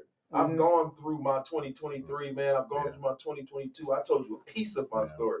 Tired of it now. It's time for me to move on. It's time for me to start stepping into purpose. You just spoke with authority about your future and what's about to happen. Oh, yeah. To the point where it's gotta happen. Gotta happen. It's on record. It's manifest. Happen. Yeah, it's on record. It's gotta happen. They hold you to that. You're not bragging. It doesn't sound arrogant. Humbly. It's a very, when people speak with authority, it's different, because you were humble about it, but at the same time you saying, no, you want to go to the moon, just jump over here. Yeah. What I'm talking about is a highway of purpose, a highway of blessings that was promised to me by God. Yes, come on, this is a promise. Bro, he said, if you connected to me, this window, we about to break the window. Everything attached to me. That's what I'm saying. So I put the if in there. That's the only disclaimer. It's just if. Yeah. And so you want to keep record of these things, because give people faith when they see it. Like, now, it's a podcast. He said that. Every podcast and radio I go to, God say something on everybody's show that you never said on another one. So everybody had their own personal thing, piece of content that may be worth money. Like, he ain't said that nowhere else. He said everything else about the shootings and all this stuff. Everybody just like, well, I leave one thing on everybody's show that nobody haven't said on somebody's stuff. Appreciate that. Yeah, I appreciate that. Yeah. Bro, I'm jumping on your blessing. You think I'm not sitting here believing you, man? I believe. Oh, yeah. Bro, I'm not sitting here. I'm sitting here humbly saying, Okay, but you better believe I got a lasso on your foot now. So, hey man, you ain't going nowhere. Remember what you promised me. Hey, we rolling. And I'm not talking about a worldly physical. I know exactly what you're saying. I'm about to take this spiritual promise to the bank, and when you get up there, I ain't coming to you. I'm going to God and be like, This brother came and prophesied. Remember what you said? It's prophecy, man, and it will come to pass. That's another gift that God has just blessed. So just to have that vision and clarity and not being afraid to be prophetic when I speak, it's like I know it already. So it's like if you know it, you can say it. If you don't know it, don't bring it up. The word makes you confident. I know it. I can stand on it. I hear people brag all the time. Y'all, don't get it twisted. This ain't bragging. No, this ain't bragging. I mean, they can look at the history. This is authority. Go check authority and oil. Yeah, just check God, history with me, and you will see the historicity of God we have been doing in my life. He been super consistent. Yeah. This is so dope, man. It's so dope. You wanted to talk about some stuff that you was directing. So we got outside of music, I'm also y'all stop by my candy store if you're in Northwest Indiana, 53 West, Corn Shop, 68th place. 53 West, 68th place, the City of Corn. We on Facebook, like our Facebook page. We got chicken wings, Italian beefs, popcorn, pickles, candies, drinks, whatever you want. It's a very intimate spot. We open from Monday through Saturday, 12 p.m. to 6 p.m., 53 West, 68th place. Don't forget them Italian beefs, man. Maryville, Indiana. Definitely Italian beef special, Polish specials, $10 chicken wing dinners. It's a store we just opened a few months ago, man, and it's going to pick up. And it's going to be bigger than what I even imagined. What's the name? City of Corn, right in Maryville, 53 West, 68th place. Yeah, so he going to tag it, y'all. Put it in your GPS. Meet us for lunch tomorrow. And but I'm also working on a feature film entitled Butta The Preacher. It's actually a Netflix feature film. So I'm able to partner up with a lot of different actors. Big actors. Yep, good friends of mine. Yep, Marlon Wayans, Stacey Harris, my boy Chris Jameson. People who just believe in this vision. And we have been doing, the strike was just, I believe, released off about a month and a half, 2 months ago almost. Yep. And so at this time, we started pre-production, but the strike had came. So now, what strike was this? Was this the union strike? Okay. Yep. So now strike is over. It's time to do repair. So people that had them jobs before the strike had to lay everybody film. So it's like you still got to cater to that promise of that job. That you got to honor the contracts that they had before you. So it's like, okay, well, finish out that contract, because now if you had a movie that supposed to came out last year, it ain't gonna come out to a year and a half or a year, depending on how long or how much your budget is. So we sitting here now 2 months after strike, but we working with so many other people and had pieces that was tagged to somebody else's contract prior to. That's okay. Well, I'm supposed to get on yours this month, but I got to still catch up on this one that the strike locked me out on. So it was like, now we just honoring those things and still building our team the way we want to build it out. The script is finished. Thank God. The script is done. Every single piece of literature is did. It will be revised, of course, as we tweet. And Deion Taylor connected with me. A lot of good people, a lot of good producers that we got. And this is something that's still like surreal to me too. Like, I'm actually about to shoot a movie. Yeah, bro. It's crazy. You just spoke some names like Marlon Wayans and look at your face. These are people that we watched as children, man. Kids growing up. Color, and now you sitting here telling me that you about to work with them. You telling me, but the reason, as I'm sitting here, man, I listen to you talk again, I could hear the authority. This was some prayers put forth, man. This is blood, sweat, and tears. Bro. These are life experiences you had to go through. I'm cashing in my coupon from 23 too. Like, God, look, this is what's going on. Now I know I got some promises somewhere. I'm not saying I'm anybody, but I got some things laid up. I done some things that I've done some bad too, but you've forgiven that. Let's talk about the good that I've done. Yeah. Can I cash this in? Because 23 was horrible. But ain't that something God throw all those receipts away? We keep them. Man, God don't want nothing negative. He won't keep them. God don't keep. We got a box full. One thing about God, He don't keep nothing negative and nothing toxic in His files. He is a heavenly host. So He don't keep none of that stuff around him. It's we do. We keep we tarnish ourselves. We condemn ourselves. God said, I done forgave you already. You still ain't harping on it. You got the headache. I'm the one that's trying to tell you dust yourself off because I woke you up to see a new day and with new grace and new mercy. Why you still worry about the old stuff? So it's like we got to get out of that thing. Come on, tear this podcast because up. we condemn ourselves. You know what I'm saying? Dude, God said, give yourself some grace. How you you got less grace than I got. Give yourself some grace. I'm laughing at my cousin. Right. She just said the wings are fire. She said City of Corn. She said City of Corn is the bomb. Yeah. Now that I know, I gotta go. City of Wings. I didn't know about it. City of Corn. City of Wings. City of Wings. Italian beefs and Polish. Is it right off Broadway? So right off of Broadway? If you're coming from Gary, you'll make a right on Broadway. If you're in the Maryville area past 68th, you'll make a left on Broadway. So if you're coming from Gary, just make a right on Broadway at the light. And I'll be on the left-hand side, right behind the dentist's office. You'll see a plaza. You'll see a plaza area that has the R Place bar and a beauty salon, like a braiding shop. Okay. And I'm right here on the corner of it. I'm right over there. I kind of know where you're talking about. You ain't smell it? No, man. It probably happened just to see it, but I'm going now. Yeah, I'm going to do a video from there, man. Definitely. I'm gonna do Come on. I'm gonna do whatever I gotta do. Man. Appreciate it. Definitely. Yeah, I gotta support. I was talking about me and you talked about when y'all had the spot in East Chicago. Gaudi's. Yeah, Gaudi's, man. That was so fun. That, bro. That was the funnest experience I ever ran. And you was working in there. Yes, he working this one. I'm working in this one. So until we found people we can actually partner and then built the culture and identity up. Right. I love working at places, but you do get burnt out to say, all right, not time to put workers in here. Right. We done have workers weave in and weave out, but right now I'm just working because I want to build the culture and personality and get return customers to come back. Because you got to have the people get familiar with the faces. You have 5 different people every week. Like, who work here? Who is this? Stuff is different. It's a different kind of customer service because different personalities. So I said, let me be the personality that creates this culture. And everybody who I'm with can mimic that because they'll pick off your behavior. Like, well, this is how I'm about to do it. So let's just be this way. I can't trust nobody with this kind of baby. It's so little. So, you're dropping entrepreneurial gems too, man. In case you didn't know it, like it's because I think this stuff, like that type of stuff, God put it in you. It probably come naturally to you, but a lot of people think like I'm gonna open this business. I got a confession. I got a confession about us opening up Gaudi's. All right, we cut the ribbon on Gaudi's, right? I never said this either. I know what he's finna say. We cut the ribbon on Gaudi's, and my head, I didn't even tell my bro this. I'm like, what were we doing? We got this Gaudi's polo on. I'm like, everybody like, stepping out on faith. God, what just happened? Look, I'm looking at the employee like, what are we doing? We don't know nothing about no restaurant. We studied the restaurant for about 5 days. We just became moguls. Me and my brother Pastor Boone, we could do anything. We looked at some paperwork, some videos. We got this. Some videos. We got this. I said, we got to get this. We got to get that. University. Right. Listen, but we got the fundamentals. But we got I said, okay, now the batter, we run out of batter. I forgot how often we got to keep rotating. So I'm thinking we cook this thing and okay, not just make the money, we good. Right. Nah, man. It was a lot of moving parts. It was like the movie Good Burger. We just running left and right. And God cleaned our mess up because it was a success. Like, we was making a lot of money. And I figured, like, we don't have no structure. Right.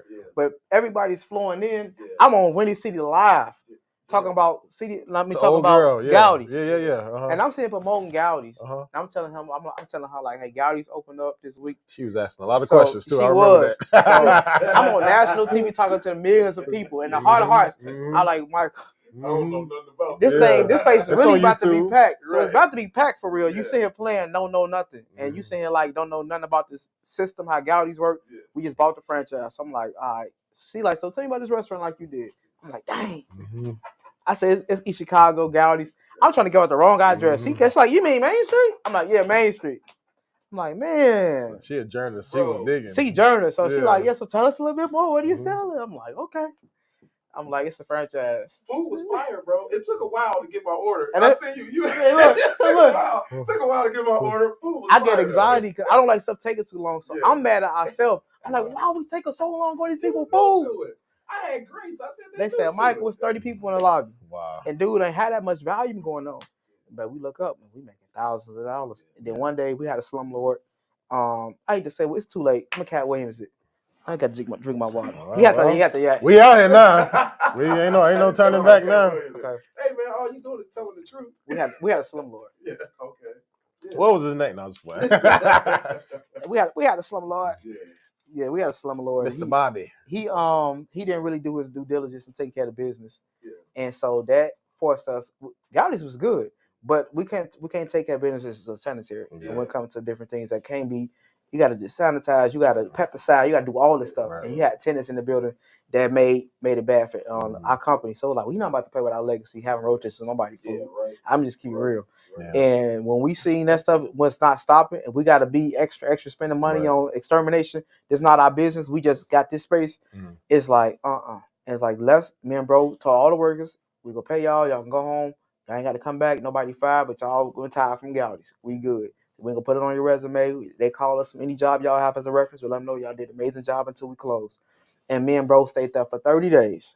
And we banged Gowdy's out. We said we go stay here until we sell out. Bro, y'all was just there for 30 days? No, I'm saying 30 days. 30 days after that. Yeah, after okay. that. Yeah, we was there for a little while, but it was time for us to make our exit. Okay. So we're like, we're not about to pay no bills. Yeah.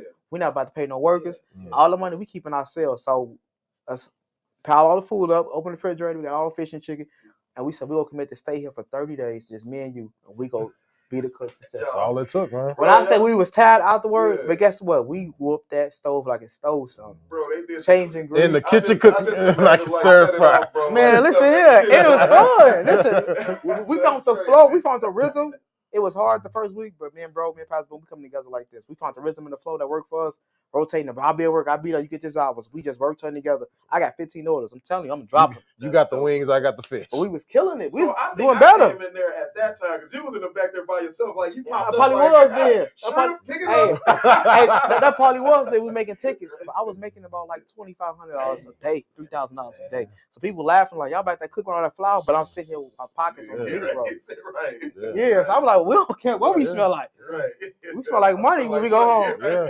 So after that 30 days, man, we took a vacation, a staycation, and said, all right, we ain't leaving that alone. Yeah. Like we just gotta get something. All right, we gotta do something else. But that's entrepreneurship. Yeah, we just couldn't do it. I said I can't go back to work for nobody, so you gotta figure something else out. What we doing now? We get back to the drawing board. Let's open another restaurant. Yeah. I said, all right, we doing now. Let's open another restaurant. Let's do this. So You ever stop and realize how amazing your life is? Man, I need to. Yeah. Like just take a breath and realize like I do. I need to. I complain sometimes about stuff that I shouldn't even complain about. Yeah. But definitely right. Yeah. I appreciate that. I mean just amazing. Yeah, that amazing, the blessing amazing, and just amazing. The reason I do this podcast is because I enjoy hearing other people's stories. I draw strength from it. And so as you sitting here, I mean, bro, you literally talking about you being shot. Today you got hit. You in a helicopter at Advocate. You in the kitchen at Gowdy's. You about to be on stage with Marlon Wayans. You done been with the Wu-Tang. Right. You've been on stage at... Bro, how old are you? Right. Jigsaw, 34. 34. You are not... I mean, what's life expectancy? I think it's probably about 80 now. God, I hope it's 80. But 180. But you're not even halfway through your life, bro. God has given you this amazing life. Favor. You have not even started yet. Man. They say that men really get there. You really kind of mature with the age that I'm at, you know. But bro, this is amazing. Right. Man, I thank God for it, man. I thank Him for that. That early jump off the porch. He seasoned me and matured me and allowed me to see things before other guys. You know, my age naturally see it. They still chasing other things. Yeah. They look up at 40, like, man, what I should have. You should have hung with me. Yeah. Or whatever, or somebody that got some sense. So it's like, we got our own vices, but for the most part, I just was delivered from so much stuff to keep me bound. Yeah. But you do understand that all this had to happen, right? It had to happen. Show me the signs. Drugs. You had to do all of that, man. Ain't no takebacks in this life. Nah. It had to happen, man. So it wouldn't be who I am today. So everybody whoopings are different. Some kids you can slap on the hand. Mm-hmm. Some kids you gotta just tie their butt up. Yeah. I just want to get those. I gotta tell you up to get you up. But those could be some of the best kids because they know the potential that's in you. Yeah. They know like you are the one. You gotta focus. So you're the one that's gonna help your family get saved. So at that point, I'm saying God was letting me know like you are the child that came out of Joy's womb. That's chosen. It's crazy. Called apart. It's crazy because as you speak, and like I said, you speak with authority. I think that maybe some of that authority that you speak with now came from drug dealing. It came from the streets because you had to have instincts and speak with authority and say, no, this is what we doing. Right. Yeah. No, I ain't gonna be none of that. Right. This right here is what we doing. Yeah, a lot of those and things you came take from that from the streets and you take it in the pulpit because and God's like, I need somebody to speak with authority. You can't live this posh life and then I put you on this path. Yeah. No. I gotta be fearless. Yeah. You gotta be in the face of some people that don't like you and you gotta still stand there and preach to them. Yes. So people, spirits. Yeah, spirits. It's some spirits, some atmospheres that's gonna be uncomfortable. You gotta still push your way through. So my ministry was tailored in a very funny way. It's radical, So I just thank God for the things He did, allowed me to experience and make it out of. Some people experience those things and never get over the hump. Right. And they die in depression and they die in a cell somewhere. Yeah. So God gave me a chance to tell His testimony and pretty much make that life a sermon. I'm sitting there trying to contain myself because he's saying stuff like it's just basic. So dope. Yeah, make it a sermon. City of Corn. Go check it out, man. Go support it. If you're in the Maryville area, check out City of Corn. Right. So we got City of Corn. We got this directorial debut that you're about to have with all these dope people. Yes. New music. New music. New album on the way. My Story 2, Chapter 1. Get excited about that. New music will be released immediately.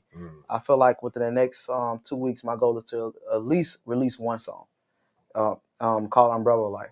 So it's gonna be a lot of content rolling out, a lot of footage for me, reels, photo shoots I've been doing behind the scenes, a lot of stuff. This content, everything you will see, a lot of rollout for me, and more visible me, more motion to me. I was a man of many words of caption and typing last year just to keep people aware of what I was doing, but you're gonna see a lot of motion and movement, see my personality, charisma, and just see how I am. See what kind of food I like. It's more pretty much building a personal relationship with my audience this year to see this version of who I am. Right. I want to introduce you to the old version. This is a new man. So I want to introduce you to the new version of me. You might like it, you might not, but this is what you get. And I want to make sure that I don't cheat you out of what God got for you, that I need to share with you. And I feel like that movie is going to be like the icing on the cake for some stuff. A lot of unanswered questions because they hear this thing and they trying to envision it in their mind of what this looked like at the time. But I get to show you exactly what that looked like. And you might be right because we got a lot of, visionaries, but they can put words into pictures as you talk. A lot of our minds are wired like that. Like, as you speak it up, I can see this happening. I can feel the temperature. I know what it was. But you get to see it. It's for more conviction of your faith. Like, okay. It's like, man, I heard it, but now I see it. You hear the gunshots. You see me laying there. You see me fighting for my life. And you see me taking this walk in life of different layers of God just peeling me off in different ways and just making it to a beautiful piece with scars, with all those things. And it's not in vain. You know what I'm saying? It's for the glory of God because it's a sermon. Yeah. Yep. All this stuff came into the sermons. I got the part, man, with the snow locked in my head. Yeah. Like I lived it. I was there. Yeah. So I see I it. hear it. Your heart beating. You got snow in your head. I can see it, man. I can see it. I can't wait to actually see your vision of it. But that's why it's a movie. That's why it's a movie. So when you already had it in your mind, because none of us sat down at the pre-production and looked at see what on Don't Be a Menace or Menace to Society wasn't who was going to be like, and we didn't hear how the writing was, so we can envision it. We just saw it, but now you get to hear it first, and then when you see it, it'll be with a better, more passion in the theater. Like, people might cry. Like, I knew it was like that. Knew it was gonna feel like this. Because nobody want to see me get shot for real. If you see me get shot in a movie, it's gonna feel like that. Like, I know you're alive in real life, but dude, I don't like that. I talk to them all the time. Like, that's bogus. Why would they do? So you feel the energy more in these based on the true story movies by people that know the character. So we watch based on the true story movies, but we don't know how that family felt that watched that movie. So they look at that person different. They cherish them better. Like, man, it ain't worth me falling out with that person behind that because that right there, I can, you know what I'm saying? So it's like this movie gonna be powerful for Gary. It's gonna be powerful for our youth. It's gonna help our youth out a lot. If that little boy get up and still say, I still want to do this, then just send him somewhere to the Army or send him to the Navy or reform school or something. Beat him. Like, we couldn't.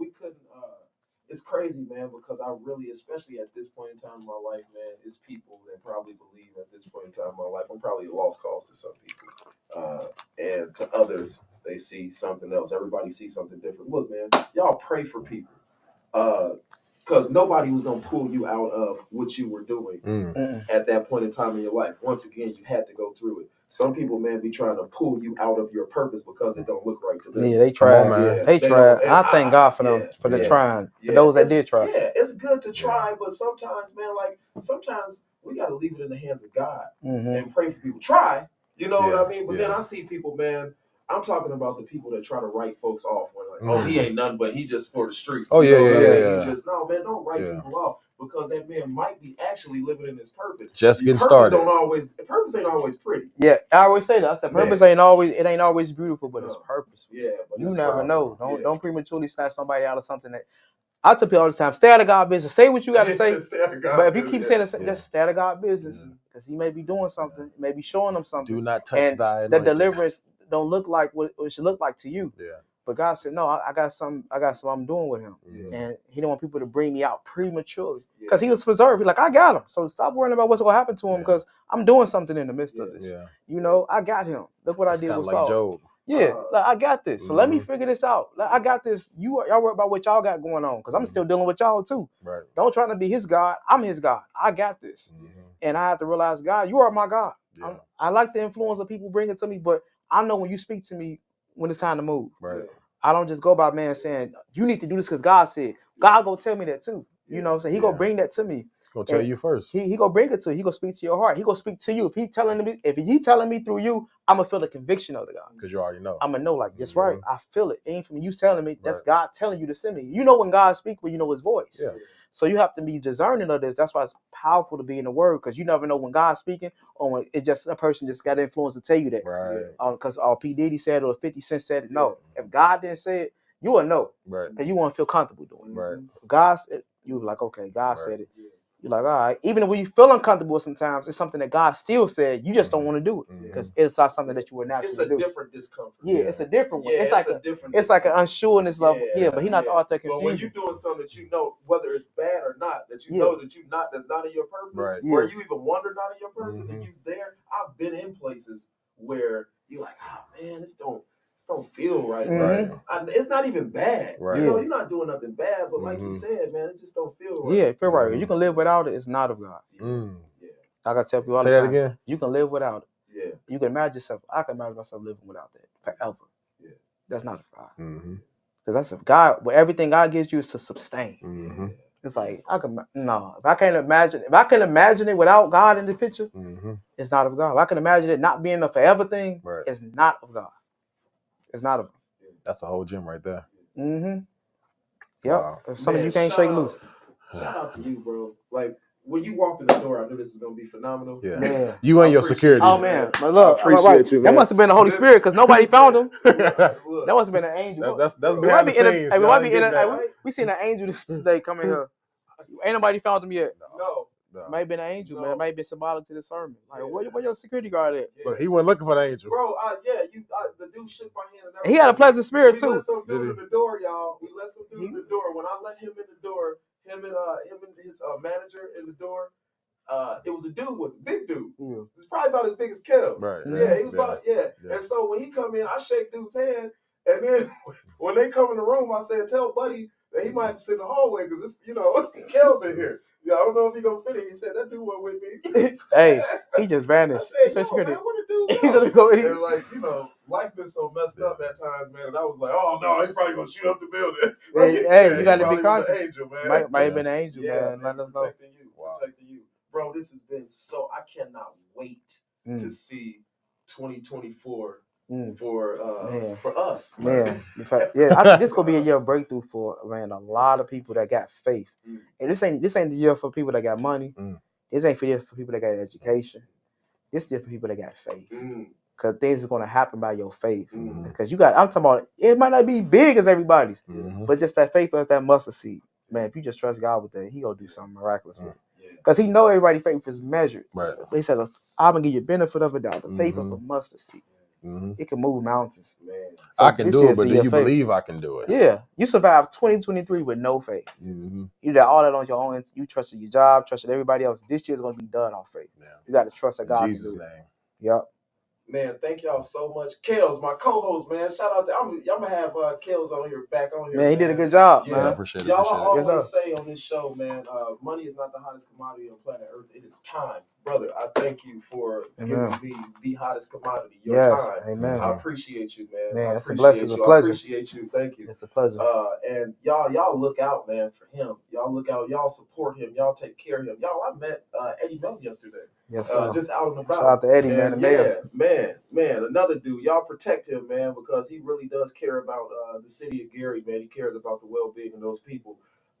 Man, if y'all see this brother out in the streets, man, y'all say what's up to him. Y'all give him a hug, man. You support his business. You support what he's doing because you can be a part of his blessing. I am. Amen. God bless y'all. Thank y'all. Kels, you got anything?